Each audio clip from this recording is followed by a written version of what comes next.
Howdy. Hey, we're going to talk about competition and the invisible hand. This is an amazing chapter. I mean, it's a short chapter, but it's an amazing chapter because it gets into a process, a concept that if it had actually been invented by some person, he or she would have won every award that there is to award. And note that it's called the invisible hand, which means there isn't any bureaucracy. There's not any humans deciding what other humans should do. It's not centralized planning. It's the opposite. Well, there's still planning. It's decentralized planning through the price system. See, that's the key coordinating method. We've already talked about the price system a little bit, but this gets after some additional aspects of it. Now that we've talked about competition and how that works, we can talk about some additional elements of the price system and how that works and the literal miracles that it provides. Almost on its own, it can do unbelievable things until the world gets a little bit crowded, and then you have to start tinkering around the edges of it because there are externalities generated. Some that we want to encourage, of course, positive externalities with subsidies, and negative externalities. Sometimes we have to address them with taxes or tradable allowances or that sort of thing. So what we're saying here is that when we have competition in markets, price equals marginal cost decides each firm's desirable output level, the output level they desire, because it maximizes their profits. We get all kinds of societally valuable, critical benefits. If you consider economic growth and well-being, all of that critical, you get critical outcomes from consumers being selfish. Yeah, I mean, let's face it, a lot of them are. They're looking to cut every last dollar out of every last sale that they possibly can. Some consumers, maybe the vast majority, are just utterly brutal. If they can figure out a way to save a dime on it, they'll drop you like a bad habit.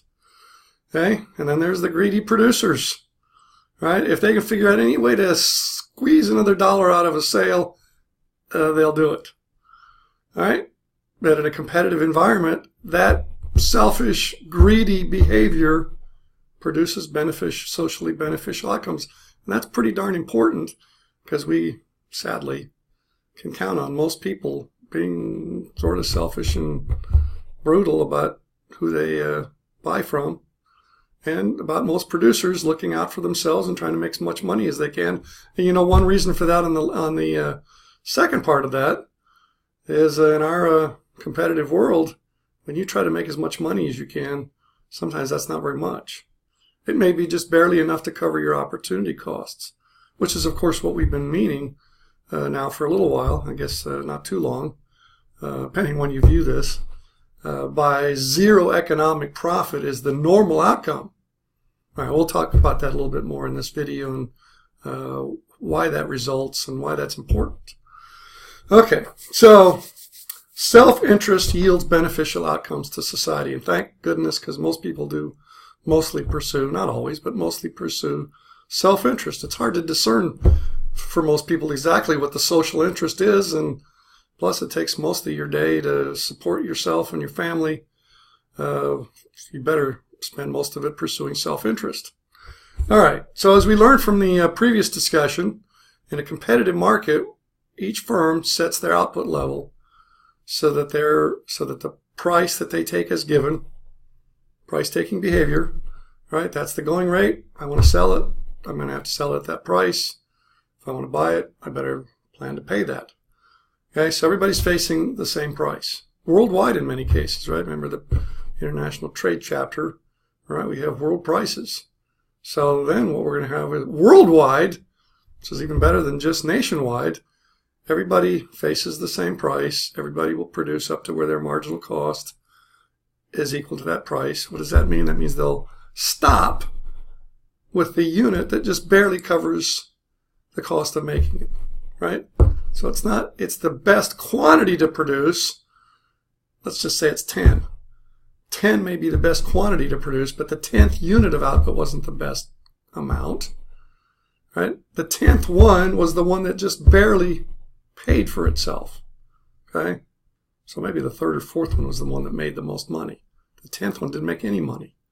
That's why he stopped at 10, right? That's why it's the ideal amount. The 10th one was the last one that added to your your bottom line, to your profit.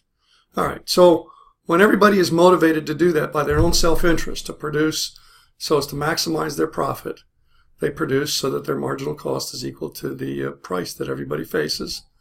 And what that means is that whatever the amount produced is, the Q sub E, the equilibrium quantity, that quantity will be produced at the least possible cost. Okay, when the production of something is allocated across different producers so that the marginal cost is equal from producer A to producer B to producer C, that's what we mean by equal marginal costs. Every producer has the same marginal cost of production by their choice. In other words, they choose the output level so that their marginal cost, well, they don't care what somebody else is doing, but it'll turn out that their marginal cost is the same as everybody else's marginal cost because they're all producing self-interest. So what that means, and you'll see some graphs in your book that illustrate this in more detail, and so make sure you look at those carefully. Joe may produce 4 of product X so that his marginal, let's just set it up a little better. Let's say product X has a world price of $12 per unit. All right. So Joe, producer of X, will produce until the marginal cost rises to $12 and say, that's where I'm stopping. And maybe that's at quantity 7 for Joe. Fred, he may reach that point by producing 9 of the good. Sam, he may reach that by producing 23 of the good. Okay? So that allocation of a bunch by Sam and fewer by Joe and what's the other name that I use? Fred, Sam, and Joe. That minimizes the cost of the 3 of them producing 23 by 1, 7 by 1, and 9 by the other. That minimizes the total cost of producing 39 of those. What's 39? 23 plus 7, plus 9. Okay, so the total across the 3 of them is 39, and there's no cheaper way to produce 39 units of X than by having the marginal cost be equal among our 3 producers, Joe, Fred, and Sam. Joe produces 7, Sam produces 9, Joe produces 7, Fred produces 9, Sam produces 23. Okay? If you were to jiggle that any different way than Joe producing 7, Fred producing 9, and 23 produced by Sam, you get a higher sum total cost for producing those 39 units. And of course, that's wasteful. That's bad. What's another way to tell? Or what's a easy way to tell when you've minimized the total cost paid to produce something? Okay, I've said equal marginal cost. What if they're not equal? What if Joe had a marginal cost, which means the change in the total cost with the last one produced, marginal cost.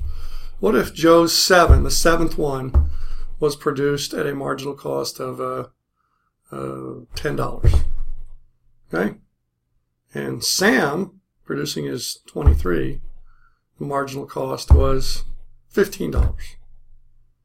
Well, I think with a little bit of thought, it's obvious that that's not good. Maybe fine for Sam and Joe for some reason. That's not good from society's perspective. The difference between those marginal costs is waste. Okay? Joe's marginal cost is 10. Sam's is 15. Okay? If we switch a unit of output from Sam, saving us $15, to Joe, costing us $10, okay?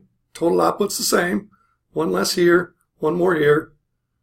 Okay, and we saved $5. 15 less by Sam, 10 more by Joe.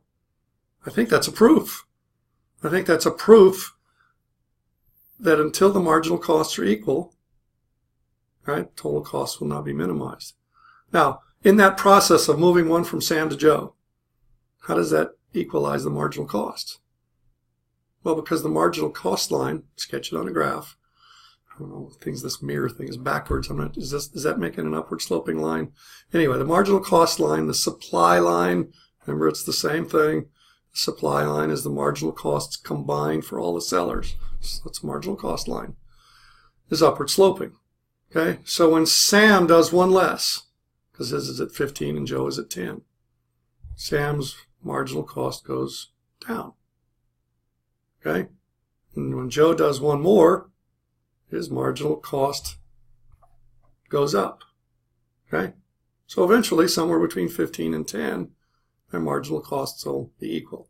Not necessarily right at 12.50, because the steepness of Sam's marginal cost line may not be the same as the steepness of Joe's marginal cost line. Now, let me take a quick mini break here to have a sip of water. My mouth's drying out.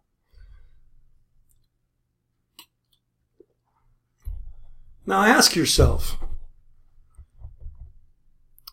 is the government likely to know exactly the shape of Sam, Joe, Susie, Fred, John, every name you can think of?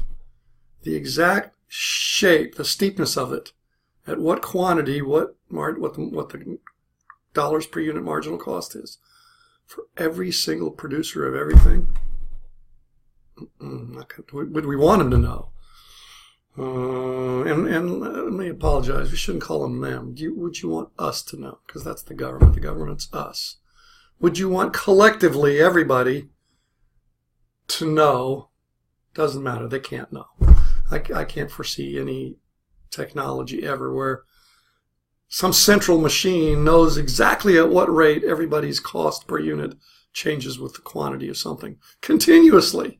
In other words, if something changes it, bam-o, the machine is instantly updated. Of course, all those individual entities know that continuously. That's the beauty of the invisible hand.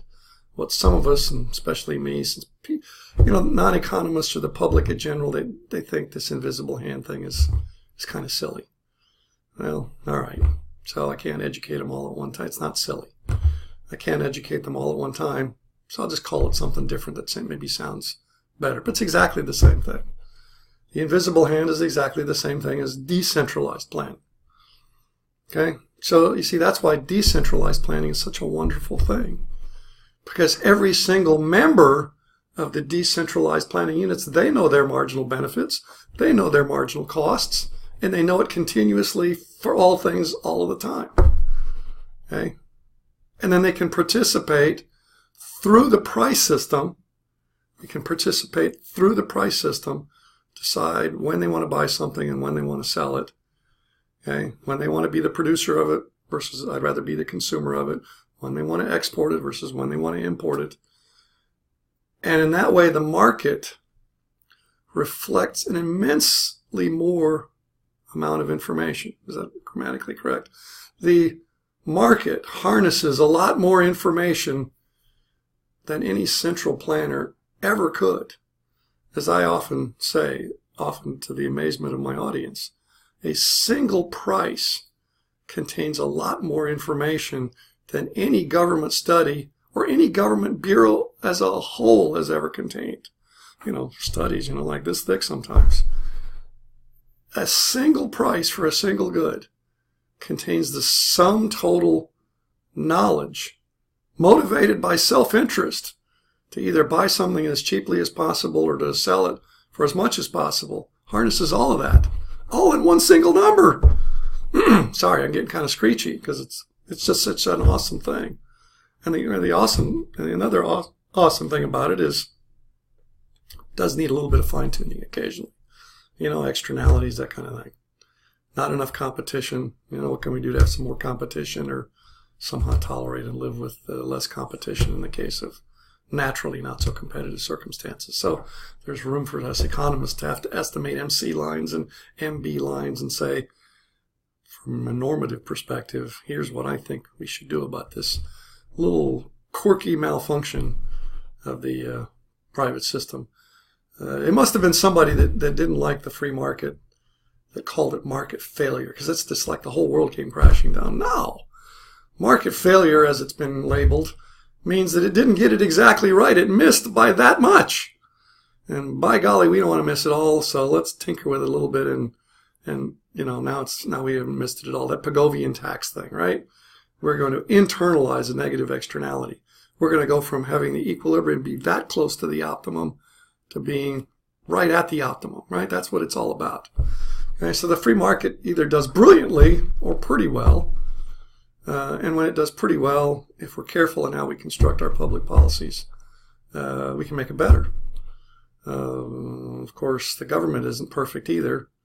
Political failure is really much worse than market failure. I guess it's not really easy to measure that across all markets and all political processes. So I suppose I've expressed an opinion there.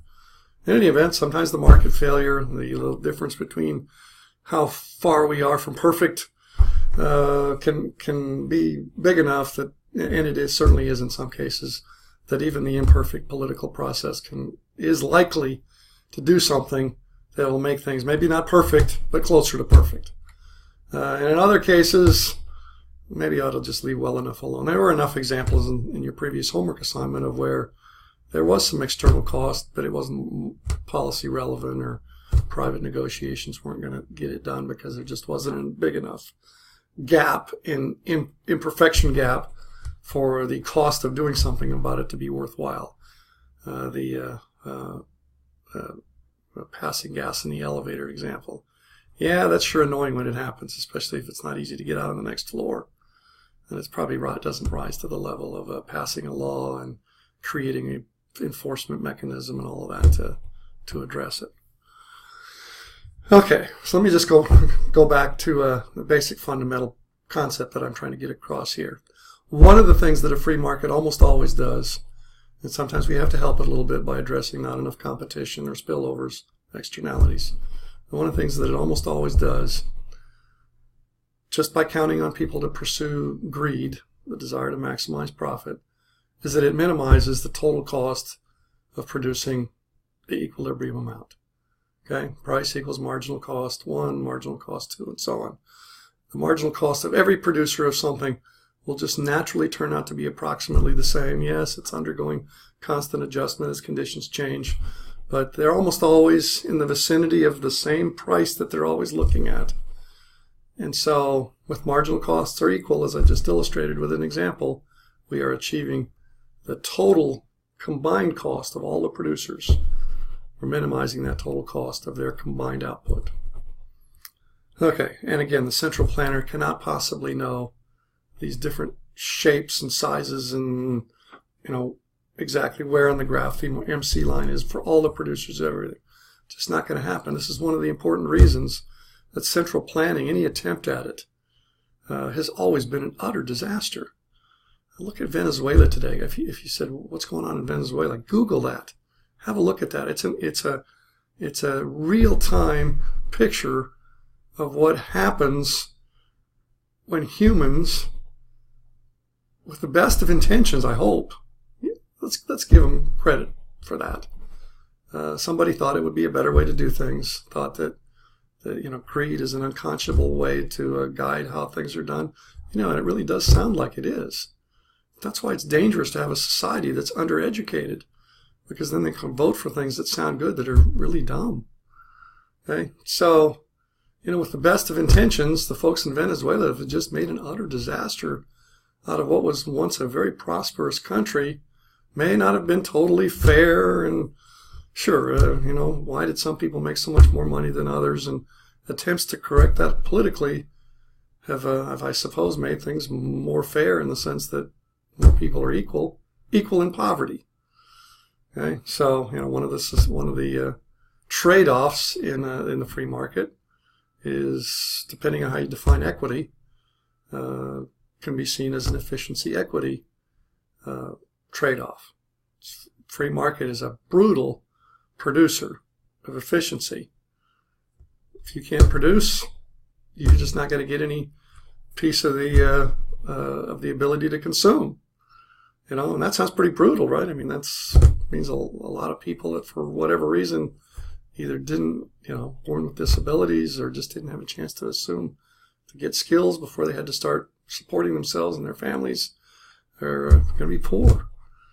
So, in many places, that seems to have prompted an overreaction in the sense it's got to be more fair. We can't let these greedy producers amass millions and billions of dollars, and in the process of that, everything's just gone to heck in a handbasket, and the people waiting in line for food, and just all kinds of terrible things happening. No one has anything now, rather than a few people having a lot, and most people having a fair amount, and a few people at the low end that, from my experience, I don't want to get into that. Okay, let me have another quick...